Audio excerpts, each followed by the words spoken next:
buongiorno da Sicilia 24, i titoli del telegiornale. Palermo, dalla serata in discoteca alla violenza sessuale sul lungomare, sedicenne denuncia di avere subito uno stupro da un giovane appena conosciuto nel locale. Morto per il morso di un ragno violino nel Palermitano, domani funerali del carabiniere 52enne deceduto a una settimana dalla puntura. L'esperto rivela che l'esemplare è molto comune e pericoloso. L'anticiclone africano colpisce la Sicilia, il caldo torrido non allenterà la morsa fino alla fine di luglio con picchi oltre i 40 gradi. Spiagge e luoghi d'arte sono comunque presi d'assalto. Emergenza cenere a Catania, apertura straordinaria questa mattina delle isole ecologiche di Picanello e Trappeto Nord, cittadini con sacchetti alla mano per smaltire la sabbia vulcanica. Palermo, nella giornata clou del 400° festino di Santa Rosalia, patrona della città, attese oltre 300.000 persone. Alle 21 l'inizio della sfilata del carro trionfale dal Palazzo Reale. L'attrice catanese Ester Pantano, madrina della 70ª edizione del Taormina Film Festival. Ieri l'inizio delle proiezioni al Teatro Antico dopo la parata di stelle sul red carpet. Calcio, divertimento e tanti gol per il Palermo in amichevole ieri con una rappresentativa del Sondrio. In Serie C, mercato in uscita per il Catania, Trapani vicino a 3 colpi e Mausso potrebbe lasciare il Messina.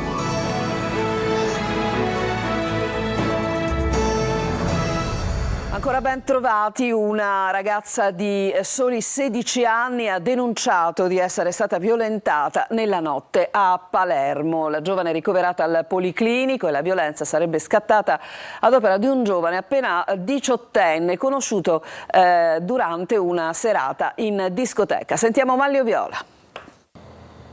Nuova presunta violenza sessuale a Palermo. Una sedicenne ha raccontato ai medici di essere stata violentata sulla scogliera del lungomare dell'Addaura. Sono in corso gli accertamenti mentre spetta ai carabinieri verificare il racconto della vittima. I militari del nucleo radiomobile della compagnia di San Lorenzo e della stazione di Partanna Mondello hanno rintracciato il presunto violentatore e lo avrebbero già interrogato, ma sulle sue dichiarazioni non trapela ancora nulla. La vittima ha riferito di aver conosciuto il giovane da poco maggiorenne all'interno di un locale sul lungomare Cristoforo Colombo dell'Addaura. Il ragazzo avrebbe convinto la ragazza ad uscire per appartarsi in un angolo della scogliera intorno a mezzanotte e qui sarebbe scattata la violenza. La sedicenne sarebbe però riuscita a liberarsi dalla morsa e a scappare. Durante le indagini però sono emersi anche altri aspetti dei fatti che dovranno essere chiariti. I militari avrebbero accertato che la vicenda è più complessa di come appare. Legata a questa storia ci sarebbe anche una rissa avvenuta nei pressi del McDonald's di via Rosario Nicoletti, alla quale avrebbero preso parte una ventina di giovani. Dai racconti di quanto hanno partecipato alla lite è emerso che i due fatti sarebbero correlati strettamente fra loro, si sarebbero insomma affrontati gli amici della ragazza e quelli del presunto violentatore. Per i militari una lunga notte di interrogatori per cercare di ricostruire quanto avvenuto. Ora la ragazza è comunque ricoverata al Policlinico, la posizione del presunto violentatore è al vaglio dell'autorità giudiziaria. Una comunità sconvolta che parla di morte assurda, quella di Franco Aiello, il carabiniere di 52 anni, deceduto dopo essere stato morso da un ragno di violino. Domani funerali nel Palermitano. Ma che cos'è il ragno violino? Qual è la sua pericolosità? Lo abbiamo chiesto ad un esperto. Sentiamo Orazio Longo. Saranno celebrati domani a Isola delle Femmine nel Palermitano i funerali di Franco Aiello, il carabiniere di 52 anni morto dopo essere stato morso da un ragno violino. Le esequie si terranno nella chiesa di Santa Maria delle Grazie alla presenza dei rappresentanti dell'Arma e di tanti colleghi. Una morte che già in tanti definiscono assurda e che pone diversi interrogativi sulla pericolosità del sicaride. Come lo riconosciamo un ragno violino? Sul prosoma, che corrisponde un po' al torace degli insetti, ha una macchia che somiglia a un violino col manico. Le dimensioni sono intorno a 1 centimetro, però ha le zampe molto lunghe. Ma è così frequente la possibilità di incontrare un ragno violino a casa, per esempio? Nelle case disabitate è frequente, nei giardini è frequente, soprattutto di notte e di sera alla ricerca di prede. Durante il giorno se ne sta rintanato, per esempio nelle case abbandonate, nella battiscopa. È sempre velenoso un ragno violino? e diciamo, la quantità di veleno dipende dalla quantità che ha già immesso nelle vittime, per cui quando pungono non si avverte la puntura, però il veleno agisce in rapporto alla quantità dopo alcuni giorni. Se incontriamo un ragno violino, cosa dobbiamo fare? La cosa più semplice è schiacciarlo, però in effetti quello che bisogna fare è evitare che possa stazionare nelle case. Un anziano di 74 anni, Giovanni Micali, ha perso la vita nel villaggio di Altolia a Messina questa notte all'interno della sua abitazione a causa di un rogo che è scoppiato, a quanto pare in maniera accidentale mentre stava dormendo. I vigili e i carabinieri sono giunti sul posto dopo l'allarme, ma per Micali non c'era più nulla da fare. Il suo corpo è stato trovato semicarbonizzato dai soccorritori. È caldo sicuramente, lo diciamo tutti, ma è anche estate. Di certo il picco preoccupa molto, oltre i 40 gradi quelli previsti non solo in questi giorni, ma secondo i meteorologi anche per tutto il rimanente mese di luglio. Tutto questo lo vediamo da Siracusa, non scoraggia i cittadini ma nemmeno i turisti. Il servizio è di Francesco Aloi. Sono i giorni del grande caldo con l'anticiclone che sta portando l'Africa in Sicilia e per resistere un ottimo alleato è il mare. Siamo a Siracusa allo sbarcadero Santa Lucia, vedete alle nostre spalle il solarium è tutto pieno, tutti vogliono andare al mare. Certo, anzi l'unico alleato è il mare. Almeno all'ombra si sta bene. Dico sì, all'ombra si sta benissimo, se ti metti sotto il sole, insomma, picchia. C'è chi resta per tutto il tempo in acqua e chi prova a sfidare le alte temperature pensando alla tintarella. Abbiamo un bel tempo, bel sole, perché non dobbiamo godercelo, che ci va bene anche alla salute. Ma un ombrellone adesso non lo desidera? Abbiamo questo noi, il lettino con il tettuccio. Stiamo bene. Come da Copione, spiagge e solarium sono presi d'assalto, ma c'è anche chi non va al mare per fare una passeggiata in centro. Inutile dirlo, sono più turisti che residenti. Fa caldo, è pesante anche il vento caldo. Tutto ciò che è freddo con questo caldo diventa di tendenza e sarà così ancora per un po'. Si continueranno a registrare anche nella prossima settimana punte di 40-42 gradi sulle zone più interne della regione. Se sabato il picco è stato a Siracusa con 42 gradi e mezzo, oggi si aggiungono anche Catania, Messina e Palermo. Come sfidare caldo e afa? Semplice, facendo un bel tuffo.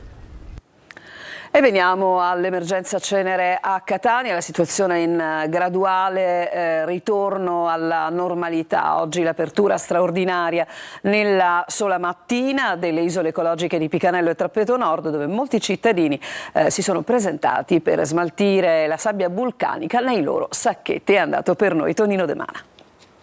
Ce n'ho una ventina e li porta a 7 alla volta. Il mare e la sabbia della playa possono attendere perché bisogna liberarsi di altra sabbia, quella vulcanica, riversata dall'Etna. È un lento ritorno alla normalità per Catania che sta fronteggiando un'emergenza che ha mandato in tilt il sistema nervoso dei cittadini e degli amministratori locali. Dopo giorni e giorni di intoppi, polemiche ed interrogazioni, la raccolta della cenere sta entrando a pieno regime. Per accelerare, il comune di Catania ha autorizzato l'apertura domenicale straordinaria delle isole ecologiche di Picanello e Trappeto Nord, gestite rispettivamente da Gema e Supereco. Per fortuna c'è l'apertura domenicale. Sì, e grazie per questo, in modo che possiamo buttare tutta questa sabbia che c'è, e ancora ce n'è perché tutte le strade sono pienissime. Lei sarà costretto a tornare magari? Certamente, ancora c'ho tutta la sabbia davanti alla porta. Invece di andare al mare qui a portare la cenere? Sì, approfitto, una volta che ho spazzato le terrazze e ci danno questa possibilità, lo faccio. Se da un lato i catanesi rispondono, altri catanesi continuano a non rispettare le regole ed imperterriti scaricano centinaia di sacchetti proprio davanti ai cancelli dell'isola ecologica di Picanello. Poi c'erano questi incivili che non mancano mai, che durante le ore notturne, che con tutto che ci sono le telecamere di videosorveglianza, continuano a buttare cose davanti proprio all'entrata dell'isola ecologica, che non sia un bel biglietto da visita per i nostri concittadini. Sui marciapiedi però restano depositate tonnellate di cenere lavica.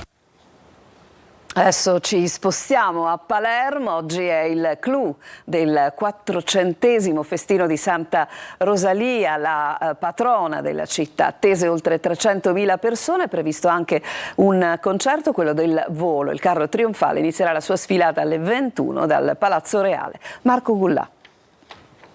Ecco il tanto atteso giorno del 400° festino di Santa Rosalia. Palermo è pronta per il grande evento che avrà il suo clou a partire da stasera con la sfilata del carro trionfale. Santa Rosalia, nel suo carro a forma di giglio, per la prima volta nella storia compirà 4 trasformazioni. Di tappa in tappa, attraverso un gioco di luce, seguirà il tema del corteo e si mostrerà al pubblico. Uno spettacolo di luci e colori che inizierà a Palazzo Reale e poi terminerà il percorso al Foro Italico con i tradizionali giochi d'artificio. Nel mezzo il mini concerto del Volo in cattedrale, il culto che si intreccia al folklore tra street food, bancarelle e tantissimi turisti che avranno la possibilità di assistere ad uno spettacolo unico, attese oltre 300.000 persone. A Palermo in scena anche il flash mob dal titolo Nessuno tocchi Rosalia, che ha come obiettivo ricordare ogni anno le donne uccise da uomini con i quali avevano una relazione affettiva. Sono state disegnate 120 sagome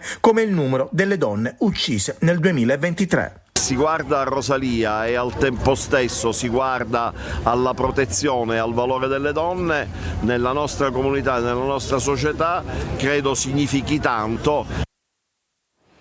Adesso ci fermiamo, una breve pausa e poi torneremo con un omaggio degli artisti della street art al cinema, tra poco.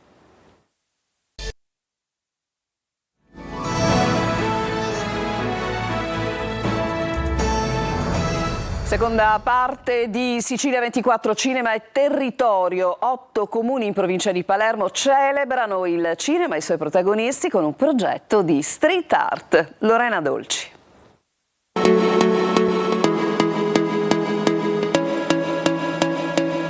Hollywood, provincia di Palermo. Quello tra la Sicilia e il cinema è un rapporto che ha segnato la storia della cinematografia.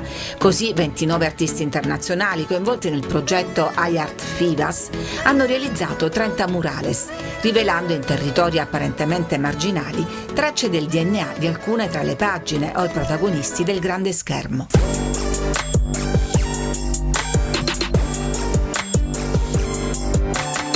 Progetto di riqualificazione urbana che coinvolge 8 comuni con Bisacquino capofila. Proprio qui nacque Frank Capra, regista di pellicole indimenticabili. Aveva questo senso forte di legame familiare, con dei film che in un certo modo esprimevano sempre un certo ottimismo, e quindi questa sua legame familiare, che era proprio della comunità bisacquinese, traspare sempre nei suoi film. Dai personaggi di Nuovo Cinema Paradiso ai ritratti di Al Pacino e Claudia Cardinale, passando dal murale dedicato al film L'Eterna Illusione. A filmarlo lo street artist Andrea Buglisi. Molti artisti hanno partecipato a questa manifestazione, potrebbe essere divertente cercarli e trovare le loro interpretazioni del cinema che ha un legame forte con la Sicilia. Un originale museo diffuso del cinema e delle identità territoriali, perché, come diceva Leonardo Sciascia, il cinema si interessa della Sicilia perché la Sicilia è cinema. Andiamo a Taormina dopo la serata speciale per i nastri d'argento. Ieri prima serata dedicata alle proiezioni e la prima apparizione di una madrina estremamente emozionata, ma sicuramente d'eccezione, come Esther Pantano. Il servizio è di Francesco Triolo. La 70ª edizione del Taormina Film Fest, dopo la serata inaugurale con i nastri d'argento, è entrata nel vivo da ieri sera con le proiezioni dei film al Teatro Antico, intanto con l'anteprima mondiale di St. Clair del regista italo-americano Mizzi Peirone, a Taormina con le attrici Bella Thorne, che presenta al festival il suo corto d'esordio Unsettled, e Rebecca De Mornay, il primo film italiano, anche questo in prima mondiale, Il giudice e il boss di Pasquale Scimeca, che salirà sul palco del Teatro Antico stasera con gli interpreti Gaetano Bruno, Peppino Mazzotti e Claudio Castrogiovanni. La madrina del festival è l'artista catanese Ester Pantano, che dopo la serata di ieri sarà sul palco anche stasera in occasione del Cariddi d'Oro alla carriera al produttore Carlo degli Esposti e per la cerimonia di chiusura del 19 luglio. Volevo ringraziare la Sicilia, che è appunto un set a cielo aperto, e lo testimonia questo palco che ha visto negli anni tantissimi ospiti importantissimi che hanno formato e che continuano a formare e a credere nel sogno che è il riempimento della tela bianca che abbiamo dietro. Al Palazzo dei Congressi il maestro del cinema israeliano Amos Gitai per il suo ultimo lungometraggio Shikun e il collettivo dei 22 registi palestinesi di From Ground Zero. Grande serialità e narrativa siciliana anche con la proiezione di 2 episodi della fiction Vanina, un vicequestore a Catania, dai romanzi di Cristina Cassar Scalia, alla presenza della protagonista, l'attrice di Menfi, Giusy Buscemi, e del produttore Carlo degli Esposti, che riceverà il Cariddi d'Oro alla carriera. Vanina per me è l'occasione di crescita personale e professionale. È bello che ci siano produttori come Carlo degli Esposti innamorati della Sicilia, quasi più dei siciliani, tanto da fare oltre a Montalbano, Macari, Vanina, tutte serie che poi sono state straamate dal pubblico. Noi restiamo a Taormina, abbiamo parlato anche appunto dei nastri d'argento e abbiamo incontrato uno dei giovani volti siciliani più amati dal pubblico, Alessio Vassallo, protagonista delle commedie di Andrea Camilleri, che ha da poco finito di girare un film in Sicilia per la regia del regista catanese Giovanni Virgilio. Lo ha incontrato per noi Eva Spampinato. Brigata, 12 giugno 1891. Alessio Vassallo è uno dei volti siciliani che più è piaciuto all'ultimo Camilleri e per il quale ha interpretato diversi ruoli, in costume come nella Concessione del telefono e non come nel giovane Montalbano, nei panni di Mimì Augello.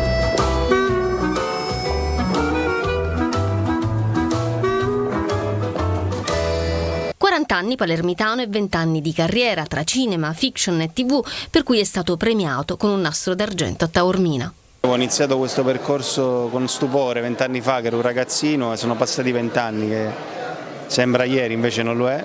E ricevere il premio qui è molto significativo perché è un po' a casa mia. La Sicilia è come una mamma, no? Che ti riporta sempre a casa, indietro. Infanzia e adolescenza trascorsa a Palermo e poi gli studi da attore a Roma, la gavetta, le cadute e le riprese. Tu sei palermitano, ma i catanesi ti sono molto affezionati perché hai interpretato un ruolo, quello di Paolo Pizzo, che c'è molto vicino ovviamente. Come no, è una storia che mi porto dentro, perché avere l'opportunità di interpretare un ragazzo della mia età che stava con me sul set, una storia così forte, insomma, sono quei ruoli che ti rimangono addosso. So che ogni tanto vi beccavate. Sì, ma tuttora, lui di Catania, di Palermo, però insomma, oltre quello maschio.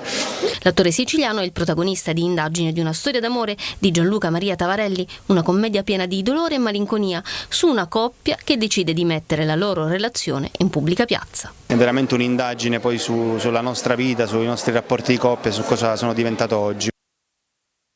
Ci fermiamo ancora, il calcio e il freestyle in chiusura di telegiornale.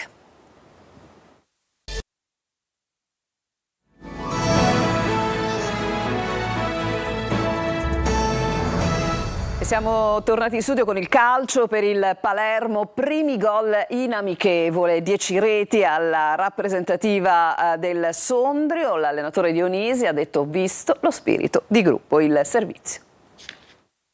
Primi gol e primi sorrisi, 10 reti per ricominciare. Il Palermo nella sua prima amichevole si diverte contro la rappresentativa Sondrio, un test decisamente poco attendibile ma che consente comunque ai rosanero di iniziare a sciogliere i muscoli in attesa di partite più impegnative. A rompere il ghiaccio dopo un paio di tentativi di Brunori neutralizzati dal portiere locale è stato Ranocchia, che ha inaugurato nel migliore dei modi la maglia numero 10, un sinistro leggermente deviato su assist di Di Mariano per la prima rete della stagione. Molto bella anche la rete realizzata da Buttaro. Ho chiesto ai ragazzi e l'ho rivista, è uno spirito di squadra.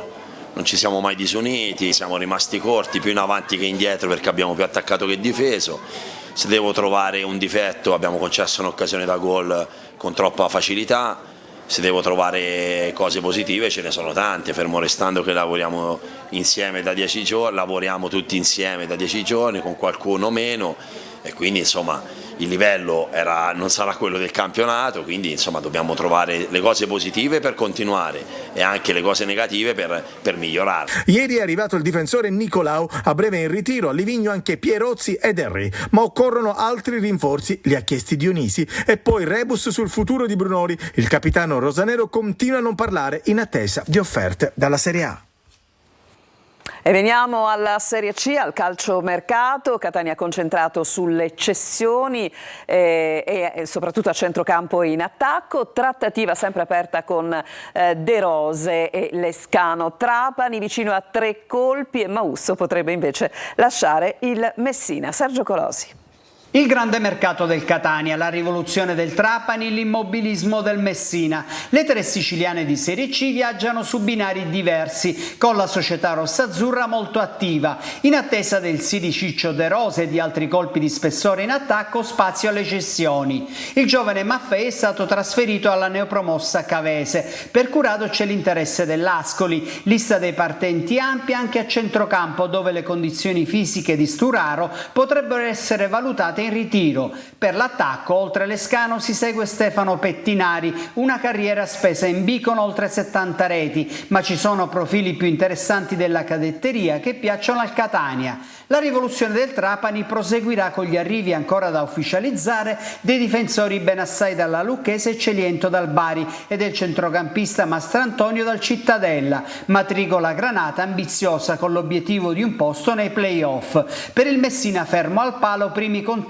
del direttore sportivo Giuseppe Pavone, che ha un'intera rosa da costruire e potrebbe perdere pure Mausso, vicino al Foggia dell'ex DS Roma. Ritiro forse in provincia a Santa Lucia del Mela dal 22 luglio, soluzione low cost gradita al presidente Sciotto, sempre più contestato dalla tifoseria.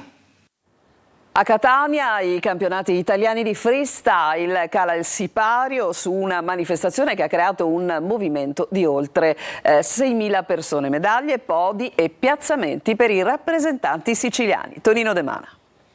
Un movimento di 6.000 persone tra atleti, 407 genitori, dirigenti, in rappresentanza di 59 squadre che per 10 giorni hanno dato spettacolo con le gare del campionato italiano di freestyle, specialità tra le più in voga del pattinaggio. Catania, epicentro di una kermesse nazionale di assoluto livello, condizionata però dall'emergenza Cenere Lavica che ha costretto gli organizzatori a spostare le gare previste in Piazza Nettuno al Pala Catania. Agonismo, dinamicità, sfide gomito a gomito che hanno appassionato il pubblico per la soddisfazione degli organizzatori. Campionati veramente belli dove la Sicilia è stata presente, dove finora abbiamo vinto 2 medaglie oro, un bronzo, il bronzo anche di mio figlio, quindi doppiamente soddisfatto da padre e da presidente regionale. La manifestazione è stata organizzata dal Comitato regionale della Federazione Italiana Sport Rotellistici, presieduto da Massimiliano Trovato e dal suo vice Marco Rinaldi. E per questa edizione Sicilia 24 è tutto, abbiamo terminato con questo servizio, vi ricordo l'appuntamento con il telegiornale alle 19, vi auguro una buona domenica.